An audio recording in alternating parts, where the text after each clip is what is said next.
ठीक 2 साल पहले 5 अगस्त 2024 को ढाका से भागकर भारत आई बांग्लादेश की पूर्व प्रधानमंत्री शेख हसीना ने अब तक का सबसे बड़ा ऐलान किया है।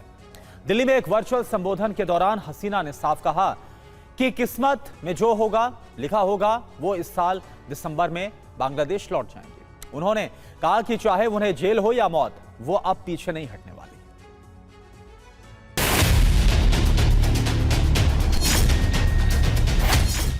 तारीख 5 अगस्त 2026।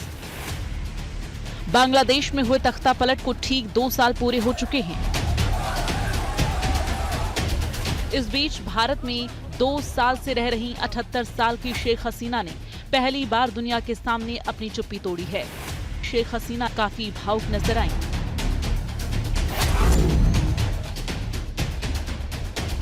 The truth about July and August 2024.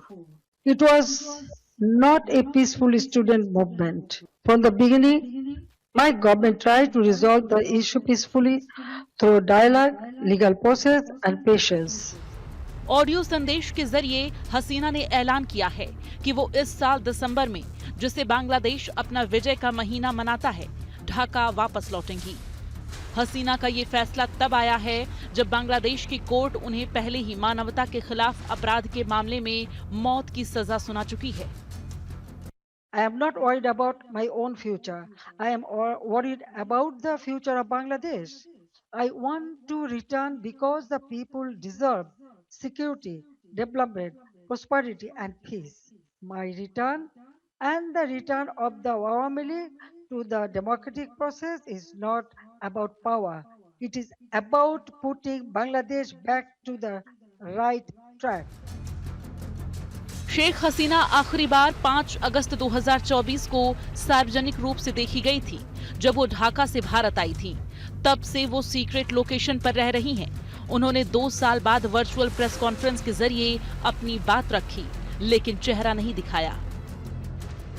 I came here to join these events, and Honorable Prime Minister Sheikh Hasina gave her remarks as she determined to go back by December and hope she will. वहीं शेख हसीना के इस virtual संबोधन में बड़ी संख्या में लोगों ने हिस्सा लिया था। हालांकि उनके इस संबोधन से ठीक बाद बांग्लादेश से हैरान कर देने वाली खबर सामने आई। बांग्लादेश की क्रिकेट टीम के पूर्व कप्तान और देश के पूर्व सांसद शाकिब अल हसन के घर में आग लगाने की कोशिश की गई। जानकारी के मुताबिक शाकिब ने शेख हसीना के वर्चुअल संबोधन में भाग लिया था। शाकिब के घर पर पेट्रोल बम से हमले की भी बातें सामने आ रही हैं। आपको बता दें कि शाकिब बांग्लादेश में मागुरा 1 सीट से आवामी लीग के सांसद रह चुके हैं। शेख हसीना का ये ऐलान बांग्लादेश की मौजूदा तारिक रहमान सरकार के लिए एक बहुत बड़ी राजनीतिक चुनौती बन गया है। आवामी लीग पर लगे प्रतिबंधों के बावजूद शेख हसीना अब सीधे कोर्ट में सरेंडर करने और विपक्ष को ललकारने की रणनीति बना रही हैं। वहीं शेख हसीना के बेटे साजिब वाजेद ने भी वर्चुअल बातचीत की है। इस दौरान साजिब ने कहा है कि बांग्लादेश भारत की पूर्वी सीमा पर एक और पाकिस्तान बन गया है। Bangladesh has become, you have another Pakistan today on your eastern front.